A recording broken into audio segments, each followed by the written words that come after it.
Welcome back to the Commanders Declassified podcast, your podcast home for all things Washington Commanders. As usual, we got your guy and my guy, Eric, in the house. Eric, what's happening?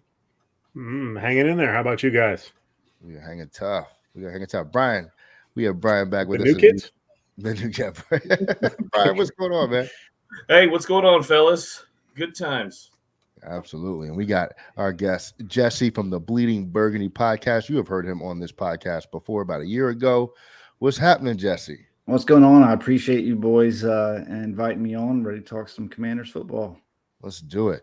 All right. So after the preseason game, there were a lot of, how do I say this nicely, big assumptions being made all over the field in terms of positional changes. We had Howe starting week 1 by some folks. We got Dotson getting benched because he didn't catch any balls. We got all kind of stuff going down. Jamin Davis being fed to the Lions. All kind of stuff. So, I think in general, people are just excited that football is back. And so we're doing what we normally do, which is reading a lot into one game with minimal snaps. But that's part of the fun of everything that we do. And we get to talk about it here on the podcast. So first and foremost, make sure that you are subscribed. You leave a comment, you like, a review, whatever you got to do to stay tuned into this podcast. Make sure you've done that. Also, go subscribe to the Bleeding Burgundy podcast on all podcast platforms and YouTube as well. Stay in touch with those dudes. They do a great job. Let's kick it off here. We had a couple cuts because the team had to get down to the roster size, I believe, 85 or something like that. Brian, you want to tell us who we let go? Yeah, so the first one that we let go was everybody's favorite special teamer, cornerback safety Troy Apke. So that's the kind of the big name for today. We also let go of cornerback Devon Bosby, somebody who we just signed a couple of weeks ago. So nobody who made that much of a difference.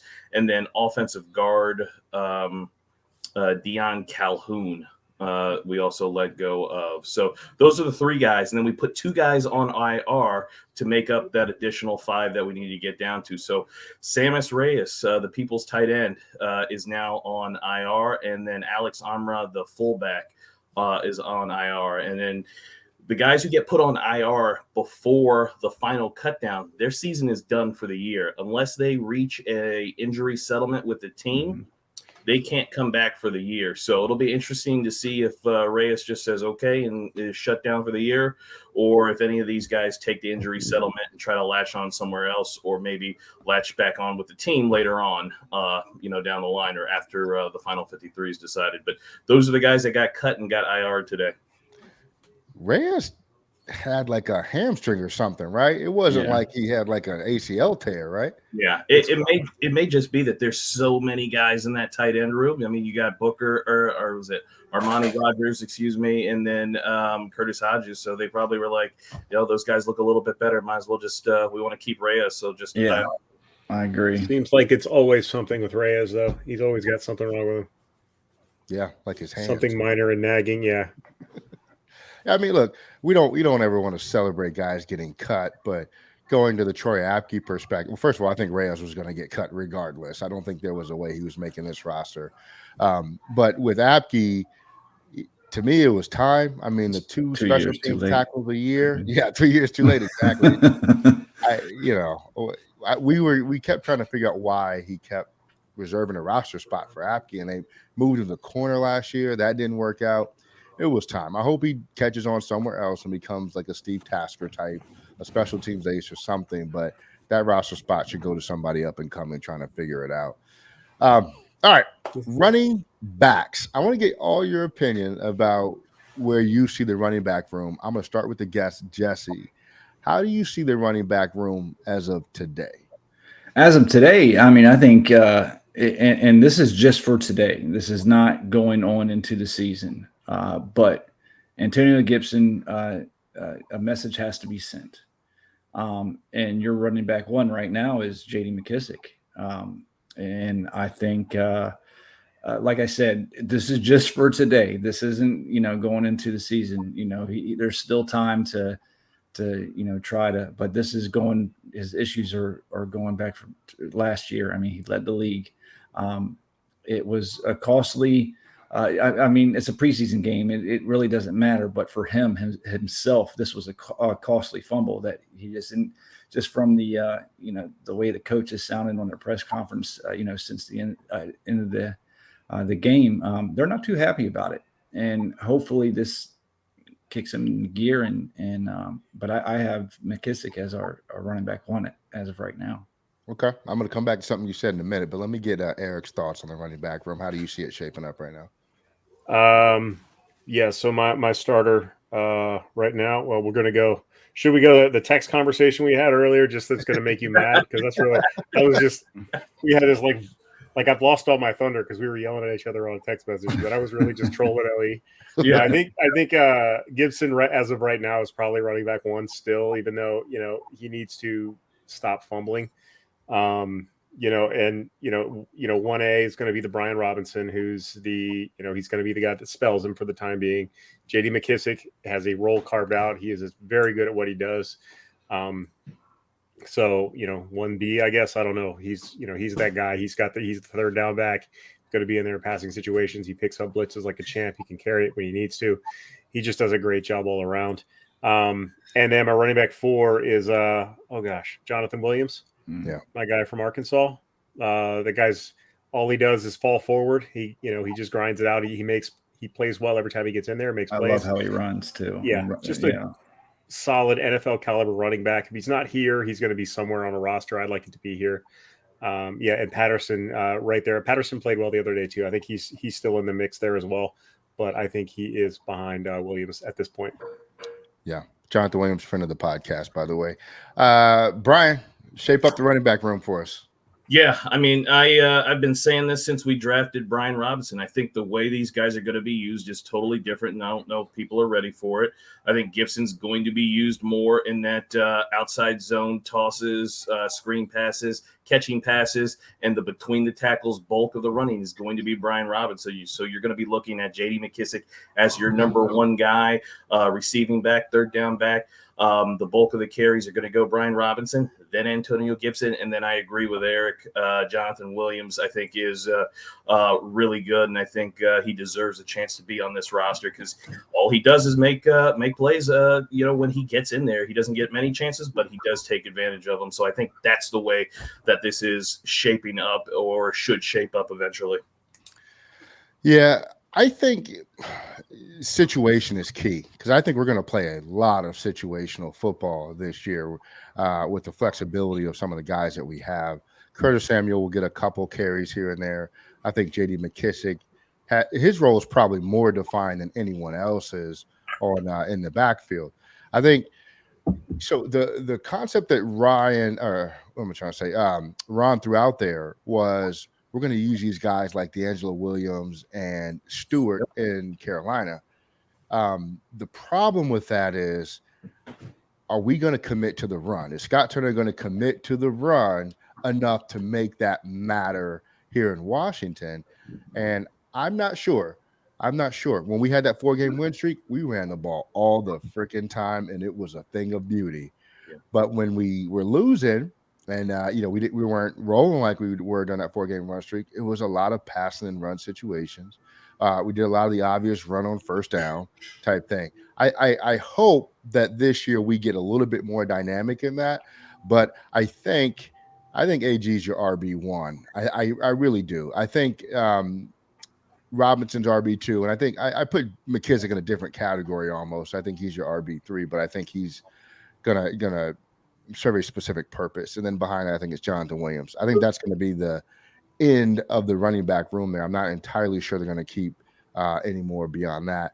I'm going to bring our guy Rashad in a minute as well to get his thoughts on the running back room. But I just think that, look, Robinson is doing some really good things so far, and I want to dive deep into that Robinson character. But he's making a name for himself, and he's giving an impression. I think with Gibson has not only got to clean up the fumbles, but he's got to show he can be more productive than he has been when he does get those carries, because Gibson's not always efficient in getting yards. So that's going to be something he's really going to have to work on. Rashad, welcome to the podcast, man. Glad to have you back. Right off the bat, man, tell me how you see the running back room shaping up as of today. I After seeing Gibson with the twos, I really don't know what Ron's gonna do because we've seen Ron love the bruiser, first and second down power back. Like that just fits his description. And then JD comes in on third downs. But I hope Gibson uses this as motivation because it's just training camp. But it's not looking good right now if you're a Gibson supporter, and I know you are. So it's not looking good right now. I think. Well, okay. So look, I think third and short. I think Robinson's going to own those all year. All year. When you got to go up the middle, get a couple yards, that's Robinson all day. But I think any short down and distance, I think Robinson's probably going to manage that role.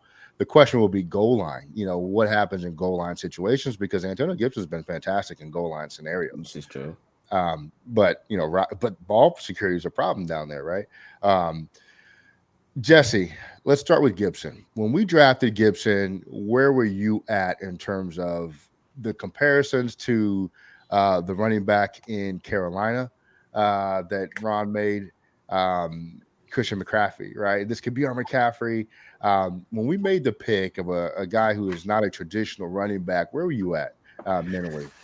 It was I didn't know a whole lot about Gibson when we drafted him, but I mean, of course, I did my research and I was like, okay, I never thought that he was going to be the next Christian McCaffrey. I mean, I kind of chuckled at Ron when and I know that people didn't really mean that he was going to be as productive as him, but we haven't seen anything close to that with him not really being used that much in the passing game either. So, I think Mckissick has more of a Christian McCaffrey aspect to his game than any of our other running backs. I'm very high. I think McKissick is going to do a lot more than just catch passes on third downs. The guy, he can run the ball as well too. We saw that last year. I think he's going to be heavily involved. I think all three of them, at least the plan was for all three of them to be heavily involved, and all three of them can come on anywhere in between first and third downs. But right now it's tough. He's in timeout right now. Gibson is in timeout right now. And he's being punished, and that's why I said I think it's because of McKissick being the elder statesman in the room. That's why I have him at this point as our running back one, because Brian Robinson Jr. is just a rookie. I want to see more. I love what I saw from him during the preseason game, but hell, he's only got six or seven carries. So I do want to see more, but Gibson's on a timeout right now. And have they used him the way that they said that they were trying to since we drafted him? No, we really haven't. But I guess it's time's going to tell. They had him out there with the daggone special teams unit today in practice. So, he's getting some. They're bringing out the belt and whooping his butt right now. He's going to be in timeout for a little while. Yeah, Brian, do you agree that's timeout, or do you think this is a sign of bigger things to come? It's a sign of bigger things to come. I mean, Ron is a super loyal and super slow to make decisions type of guy. We saw how long it took for him to fire Sam Mills. We saw how long it took for him to make a change with Landon Collins. Like he doesn't make decisions quickly. So for him to get to this point where he's got to essentially kind of make an example of Antonio Gibson, or really kind of hammer home the point of, you shouldn't be fumbling this far. This is Gibson's third year, right? This is not 4 games into his rookie year here. So for Ron to be doing this now, it means something to Ron. Ron here of late has made some big decisions, right? There's the Sam Mills one. There's another topic about the third down defense I wanted to bring up later. And then here's this. So Ron is definitely feeling some pressure here. Whatever that pressure is from, I don't know, but he's feeling something here. So this means something to Ron that he's doing this, because we haven't seen this really with any other player. So this isn't I don't think this is a timeout. I think this is a harbinger of things to come.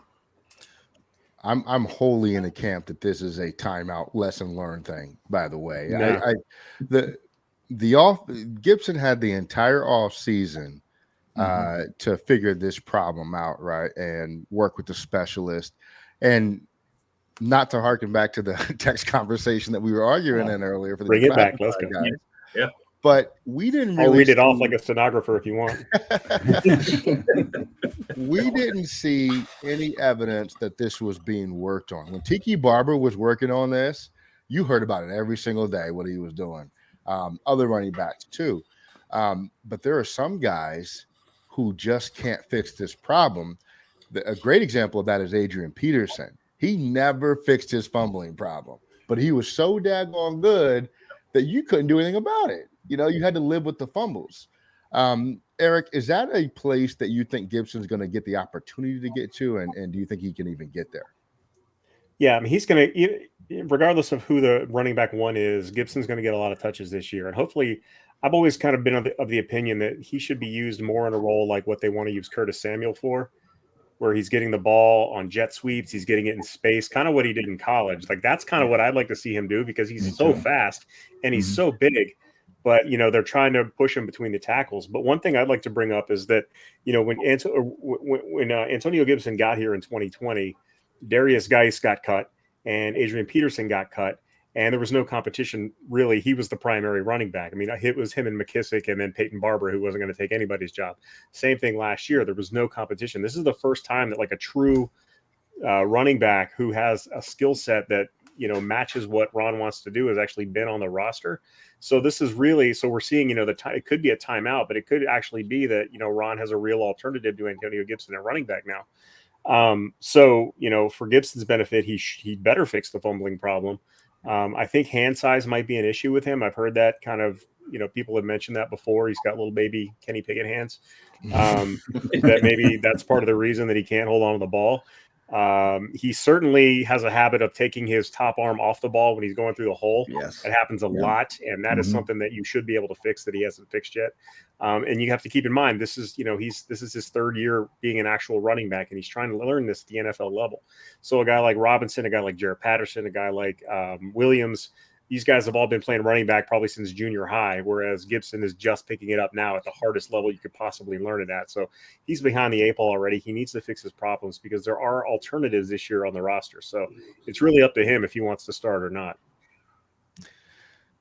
That's an excellent point. Rashad Gibson last year, 258 carries, 1,037 yards, 7 touchdowns. Are you ready to give up on all that already, man?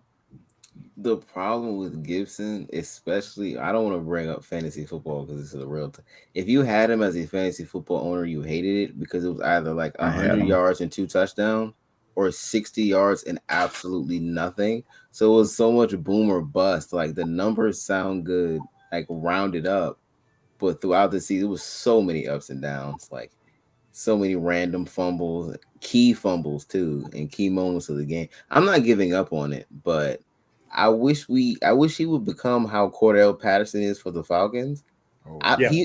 He got top 100 off doing exactly what we're trying to do with Gibson. It's just not working with the carrying. I don't know what's going on, but I'm not giving up on Gibson. The thing about 1,000 yards is that's not what it used to be. I mean, 1,000 yards now it's like less than 60 yards a game. So when you say 1,000-yard back, it sounds great, but you're also talking about, you know, over 17. You know, this isn't like O.J. Simpson doing it in 14 games, running for 2,000 yards. Yeah. So 1,000 yards it's a nice thing. It has a nice ring to it, but it doesn't have the air of amazingness. Even though there weren't a lot of 1,000-yard backs last year because nobody runs the ball anymore, it's just not as impressive as it used to be. Eric would do anything to tear that man down, and I have the text message. I'm a hater. I was really interested to see where this would go because I knew the two of you were so far left and far right, Antonio Gibson. I really wanted to see how this would go. I don't even dislike it. I was actually defending Gibson a couple of days ago. I was like, the dude's got 21 touchdowns in 2 years. There's no way he's a bust. But at the same time, man, stop fumbling. Somebody's got your job. That's all I'm saying. Right. He's got such a great skill set. Yeah, it bothers LE, which is why I really like to do it because I know how much he likes him. So go ahead, Jesse. What are you going to say? And I was just saying, he has so much talent, man. I'm rooting for him, but like last year, I mean, the San Diego game and the Green Bay game, those 2 fumbles in those games very well most likely led to losses. I mean, we would have been a lot closer to a playoff spot if he didn't fumble those two. I mean, we could have very well won those two games right there. And if you're losing us games by putting the ball on the turf and your second carry, it's hard to overlook that, man. It really, really is. I want to, because I love the way he plays. I mean, well, sometimes, he doesn't always hit the right hole, but he's got such a great skill set. It seems like there's so much that you could do with him. He's just not quite there yet. And then you add the fumbles to it. It's hard to back him. It really is. I want to, though. I really do, because I really do like him. Yeah. And look, I have a lot of issues with how they're approaching Gibson. I'll be frank. One of my issues is the amount of work that they give the running backs. I'd like to see a lot more consistency in games. I think he averaged about 15 carries a game last season. I want to see more of that. And look, I recognize the fumble. He had 5 last year, I think, lost 3 of them. It's a problem. It is a problem. But a guy with a lack of experience can only get better through experience. And so he has got to get more work and more work and more work. And then you make a decision on him after the season. But it's far too early to move on from him right now because of the talent level that he has. He can do things that no other back on this roster can do. And I think we need to take advantage of that. I would be totally in for the true split between, the D'Angelo Williams, Jonathan Stewart split, if that were a thing. I just don't think this offense is going to cater to that. All right. I think a bigger thing, though, I think Eric touched on it a little bit, is this is the first time that Gibson's really had to kind of fight for his job. So I think you're seeing him now in the midst of competition, right? Competition is one thing when it's you versus the other team, but now it's you and your teammate, right? This is somebody else coming from behind you. And Ellie, I think you were on vacation. Yeah, I think Rashad and Eric, we talked about this, was that, Ryan Robinson's come from a highly competitive environment. He had guys trying to take his job, and he was constantly trying to take someone else's job, right? He sat behind Najee Harris, who's with the Steelers. Damian Harris, I think, was with the Patriots. He sat with guys who are, first-round picks. So he knows what he needs to do if he wants to get playing time. That's the type of attitude and mindset that Gibson's going against right now. So Gibson's he's getting it from all sides. It's not even just the fumbling. Now he's got pressure from somebody sitting 2 lockers down from him who's like, yeah, go ahead, fumble one more time, I'll get your job. So this is a whole new thing for him to kind of deal with now. So it's just interesting to see how he's handling it. And if he wants to keep that job, he's going to have to handle it a little bit better. Yeah, he needs to show something for sure. But I want to make one small correction. Robinson didn't sit with Najee Harris and those guys. He sat behind. Oh, I said that. He said that. Yeah, I know. We're going to get to your guy in a minute. All right, let's switch gears. Let's talk J.D. McKissick.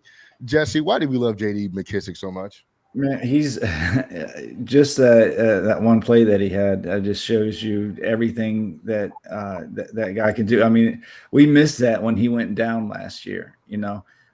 He is one of the best route runners in the entire NFL for a running back. And the fact that he chose us over the Buffalo Bills, I mean, how can you not love J.D. McKissick for that reason alone? I mean, he wanted to come here over a Super Bowl contending team. The guy's got amazing skills. He's amazing pass catcher. It's funny because he was a receiver coming out of college and turned into a running back. And Gibson could learn a lot from J.D. McKissick because they have a lot of the same skill sets. But I love McKissick, man. I'm probably going to get a McKissick jersey here soon too. Eric, McKissick had 48 rushes last year, 212 yards, 4.4 yard average, 2 touchdowns. He had 43 catches, 400 yards, 2 touchdowns. We talked about how special McKissick is. Why is his usage so low, in your opinion? Well, wasn't he hurt for a good chunk of last year? Yeah. That had a lot to do with it, I think. And that's kind of the concern with any running back who's in that role is when you're going out for passes, you can be exposed, especially if you've got a quarterback who likes to throw the ball high. You can be exposed to big hits. So, there's going to be a durability concern, which is kind of why I think his touch count is going to remain low. They want him available when they really need him. And I'm fine with that because I think that, I don't know that he's a guy that's going to run between the tackles and be an every down running back.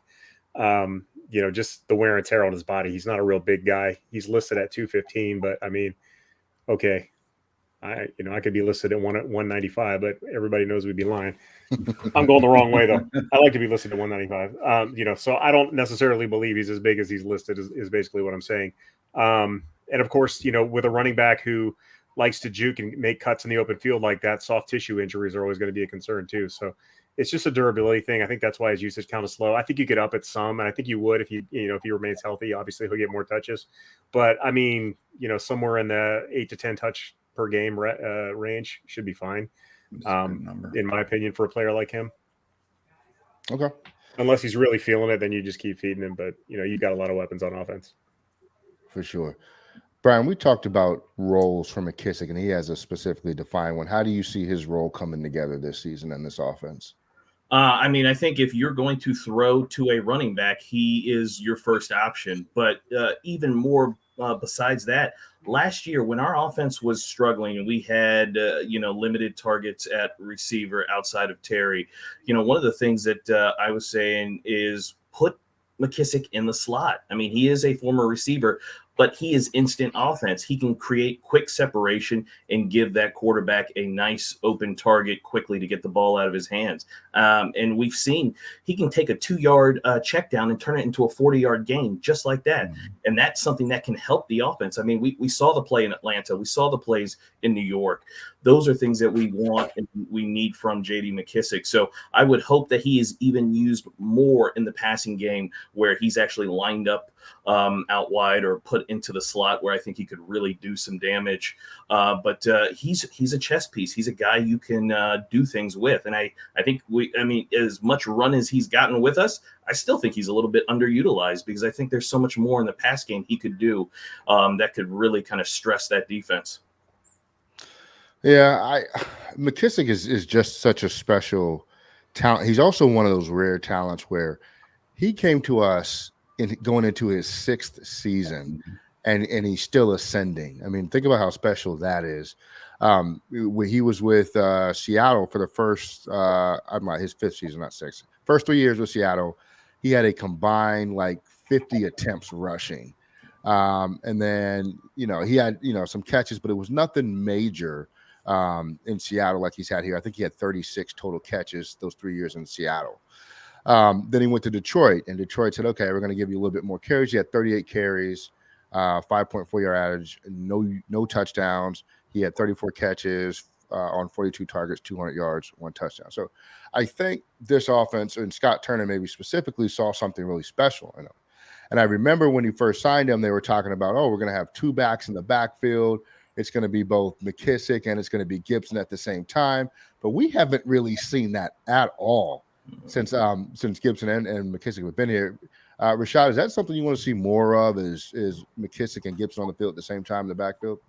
I don't understand, especially last year where you lacked receivers. Why don't you put 2 former receivers in the backfield at the same time? That's it. I feel like that made sense, but I guess they decided not to do it. I hope we see more of it this year though, because the one catch J.D. Mckissick made, he almost broke a guy's ankle. So what he can do, and you put Gibson next to it, you can control the middle of the field, you would think, but who knows? Well, I still don't know how to feel about Scott Turner personally, because since he's gotten here, they say he's supposed to improve the offense, but we haven't really seen anything drastic. But that could also be the quarterback play, so I'm giving him a chance this year, but this is the year I really need to see it. Am I the only one that feels that way? No. Ask Brian what you should think about Scott Turner. I'll tell you all you want to know. We don't have enough time for that podcast. Okay, cool. All right, I'm gonna keep. But to answer your question, yes. Yeah, I'm gonna keep us in a safe spot because I know how Jesse feels about that. I love Scott Turner. I think he's great. I honestly, I didn't know the hostility at his cause. My bad. I do think it's about the quarterback, but that's probably for a different podcast. So. Yeah, and look, I'll put it this way. McKissick saved Heineke's job in terms of the yeah. starter Yeah. Yeah. a few times. And I can tell you the Giants game, after Heineke threw that pick and then McKissick caught that little wheel route off the sideline, the guys in position, and then the Atlanta game when Heineke threw back across the field to McKissick. If those two plays don't happen, I think another quarterback's in there by week 8 last year. But all right. Let's talk about the elephant in the backfield. You see what I did there? Brian Robinson, right? And Brian, I'm gonna let you lead us off since I know you got a fanboy crush on him. Go ahead and tell us about Brian Robinson and why we should like him. You should like him for the very first thing that came out of Ron's mouth when asked about Brian Robinson. Julie Donaldson did an interview with him and asked him about him right after they drafted him, and Ron said his ball security and history of ball security. Those are his exact words. So that's the first thing that you should like about him. And also, here's the second thing. He is work-minded. Like, he comes to Washington with the mindset of, I'm just going to work. I'm going to work on my entire craft of being a running back. And his designs are on RB1, right? Like, he's not here to be like, okay, cool, I'd like to be a backup. No. He is coming for that running for RB1, and he's going to put in the work, do the time until he gets it. So he's a focused individual. Again, he comes from a highly competitive environment in Alabama where he is coached to do the right thing, the little things to succeed. So he's not afraid of hard work. He's not afraid of putting in the time. I've been posting pictures and videos of when we were at the FedEx Field practice where he's actually working on ball security drills. Just him, Jennifer King, Randy Jordan with Ron Rivera looking on. So this is a guy that I think can handle the load in between the tackles. He has really good vision. We don't have to wait on him to not be a project anymore running between those tackles, and we can get all of the yards maxed out on these run plays as opposed to getting 2 or 3. We may be able to get 8 or 9 out of it as well. So that's a couple of the things that I think we should like Brian Robinson for. Eric, the guy is 6'1", runs 4.53 40. Good athleticism, not elite athleticism. He's more of a power back, I would say. He's actually, I think, a little lighter than Gibson is. But Gibson's just, a more explosive athlete overall. But Brian Robinson, really handsome. Brian Robinson, he's over here swooning. He's trying to do anything he can to downplay Brian Robinson. I was thinking that the way he was talking is exactly what I was the thinking. look on his face before he started it felt like as big a fanboy crush as Brian has. It's double that for Ellie's crush on Gibson. Robinson's a running back by trade. So, what do you see his role this year being, Eric? Yeah, he's going to get a lot of carries with the between the tackle stuff. And I think an underestimated piece of his game is also he can catch. He caught a couple passes, or he caught a pass. We saw him catch a couple in training camp. We saw him catch a couple in OTAs. He made a catch in the game last week. Not going to be a huge part of his game. I don't see him getting more than maybe 15 catches max probably this year, but whatever. He can, it's another part of his game that defenses will have to account for. I think he is definitely going to be that short yardage back. I can see him as a goal line back, being a little touchdown vulture, third option fantasy running back, if you want to talk fantasy. I think he's definitely going to get a lot of touches this year. He's going to get a chance to prove he can. And depending on how Gibson, does in front of him, he may get, a lot more carries. I think he's certainly a running back who may not ever be an elite NFL running back. He's not going to be like Derrick Henry, anything like that. But he, I think coming out, and we'd have to go back and look at this. I think my comp for him, my Commander's comp for him was Liddell Betts early on. And I still think that holds true. I think he's just a solid, if not spectacular running back. I think he holds onto the ball better than Betts does, or Betts did rather. But yeah, that's I still see that when I watch him run. Similar size, similar speed, similar athleticism. So he may not ever be that guy, but he's certainly a guy who can do it if you need him to. He may not ever be, like I said, the best guy in the league, but you can trust him. You might be able to. Jesse, extrapolate a little bit based on what we've seen from him so far. What do you think his production is going to be like this year in his rookie year? I could see somewhere, eclipsing, 500 yards. it's tough. It's good. It's really tough to try to have an outlook on that. We just don't know what the shares are going to be like with these three running backs. I do see him getting a lot of work in the fourth quarter, trying to wear down defenses. Because I personally think he might have a little bit more power than Gibson. His pad level looked a little bit high on a couple of runs, but it really has a lot to do with Gibson and how much the coaching staff is going to trust him with how many carries. Because I do eventually think that he's going to, start the season. Gibson's going to start the season as the running RB1. But if they go, carry for carry, or somewhere around 50-50 split, anywhere from 500 to 700 yards, somewhere around there. Maybe Okay. 6 touchdowns, 7, if he's getting a lot of goal line work. Yeah, I think it's a real possibility that Gibson out touches Robinson combined touches between receptions and runs, and it's very possible Robinson leads us in pure rushes, rushing attempts. I could certainly see a scenario that plays out like that. Rashad Gibson this year has to get together, or he's out of here. I think with the fumble situation, at least, I think most people would generally agree with that. Do you see Robinson as a potential? And I'm going to ask you to make a gigantic leap here, a potential long-term RB1 option, or do you still need to see more?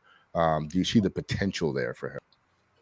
I feel like I don't know what his ceiling is, but his floor is so high. Like, I don't think anybody will be mad at it, because we just talked about if he splits it 50-50, he might have 706 touchdowns. It's like, okay, if he does that year one, why not give him the full workload and see what happens? He'll at least make a year 2 if he plays well. That's how I feel, because he can do a little bit of everything. We talked about run, catch, pass, protect. Like, you need a guy like that, so he'll always stay on the team. But I don't know if he's the franchise running back right now. But we don't know how he's going to play. Yeah, I think that'll be key, and we'll know early in the season. I mean, because he's going to play a lot against Jacksonville. He's going to play a lot against some of the other teams that we have early on. Hopefully, we have a lead. To Jesse's point, he's salting away the game late in the fourth quarter for us, and we get to see him against some starting level talent. So I'm intrigued, and I know I come across as a Robinson hater, and I said this on Twitter in a week. I want to be careful that I don't come across like that in my defense of Gibson. I just want perspective to be kept in terms of the running back room. All right, we got a couple more. We're going to wrap it up with this. We got Jonathan Williams. Does anybody here think that Williams is not going to make the roster? It would be a huge surprise if he doesn't make the roster at this point, unless somebody completely outperforms him the rest of the way. I got him over Patterson right now. Yeah, same. I think he makes it. Love it. Okay. Let's talk Patterson real quick, and let's wrap it up with him. Jared Patterson, everybody was excited about the guy because of the 8 touchdowns at Buffalo.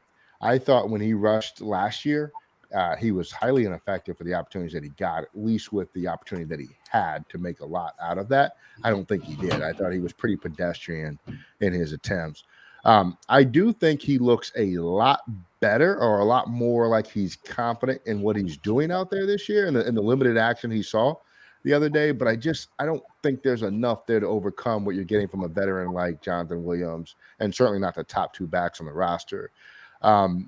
Jesse, do you agree with that, or do you see more out of him? Yeah, no. I mean, if we're lucky, no one will pick him up, and we can stash him on the practice squad. But I just don't see it. I love the story. I mean, it was a great story coming out of Buffalo. He had a lot of production coming out of Buffalo. But like you said, I just didn't see the production, and when he had his chances, he really didn't make much of it. Yeah. Brian, is there anything that he can do to win that last running back spot on the roster in your mind? No, outside of some type of injury happening to one of the other guys, I don't think. there's anything he can really do, which kind of sucks for him, because he did look a little bit stronger, more decisive in that first game, in those handful of carries that he got. He looked improved. And if we would have gotten that Patterson last year, towards the end of the year, when he did actually get some carries, maybe that may have been, enough to kind of, keep him on the roster. But yeah, I don't really think there's anything that he can do, unfortunately. Yeah, I tend to be with you there. Eric, when it comes to running backs, one of the things you like to be able to say is this guy can do this that the other running backs can't do. Is there anything that you see in Patterson that maybe is unique to him that the other guys can't accomplish that might help him stick around on the roster? I don't know if that'll help. The one advantage that he has is his height. He can actually, those guys like him can disappear behind the line. Shorter run. There's a lot of shorter running backs that have had a lot of success just hiding behind the offensive line until the hole opens up. That's the one thing that he has that the other guys really don't. But yeah, I don't know that's enough to get him on the roster. I do think he will end up somewhere this year, even if it's not here, be it on our practice squad, somebody else's practice squad. You'll see him around the NFL. I think he'll be a guy who sticks around the league for a few years at least, even if it's he's never really finds a home. He might be one of those kind of journeyman guys who feels like that Peyton Barber role that we had last year, who just comes in as like the third or fourth running back and does his thing for a year or two until somebody can get better, or they find somebody better. So I think he's got a role, but I don't know that he makes the team this year unless he really outperforms Jonathan Williams the rest of the way in camp and preseason. Yeah.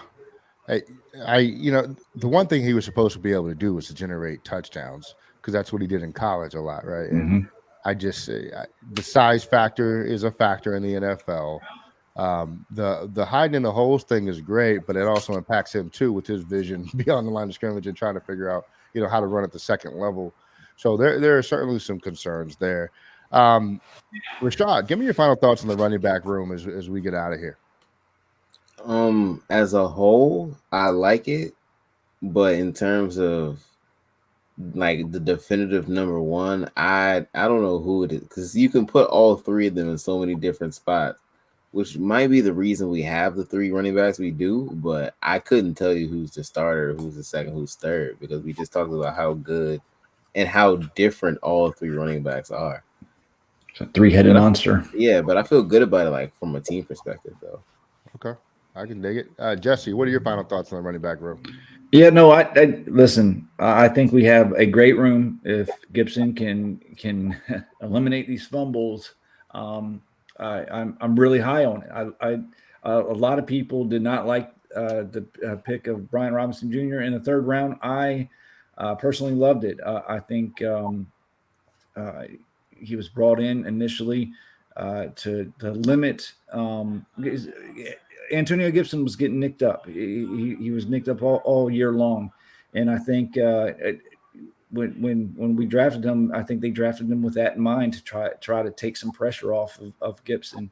But the talent is there. We got a good room. We just need Gibson to hold on to the football. That's it. Absolutely. Eric, final thoughts on the running back room. I think regardless of who sees the most carries, catches, whatever, I think the running back room is stronger than it's been in years, and that's a good thing. So it doesn't really matter who starts, who doesn't. We're in a better spot than we have been in a while. That's it right there. For sure. Brian, give me your final thoughts. Yeah, mine are very similar to everyone else's. I think we have better overall talent in the room, and I think the guys are all know what they need to do. And I think it'll the big thing will be, if Ron decides to make a decision on who's going to do what and who will play where. I think that'll probably be the biggest thing. But I think the talent's better than we had last year and the last couple of years. So I'm excited about it. Yeah, my final thoughts are this. I agree that no matter who is our lead back, we are in good hands with this position, and that hasn't been true for a long time.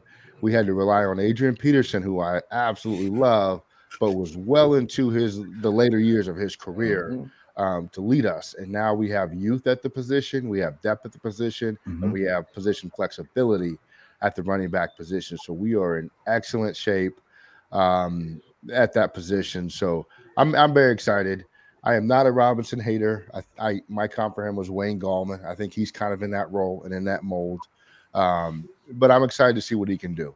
And I see Brian smirking. That is not a knock. Wayne Gallman is a good NFL running back. He's had good NFL moments. He's a modern day Liddell Betts. Yeah. Same thing, right? Same thing. The more you Similar, say yeah. you're not a hater, the less I'm starting to actually believe it. It's like that legal disclaimer. That's right. Yeah. That's right. All right. Not a hater, but But Rashad, where can they find your work, man? Tell the people where they can. Well, if you're watching, it's at Damage DC fan, but the D and the C are capitalized. Right on, man. Yep.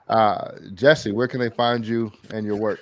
Yeah, you can find me on Twitter at Jesse's24, and then on my podcast, Bleeding Burgundy, with John and Keith.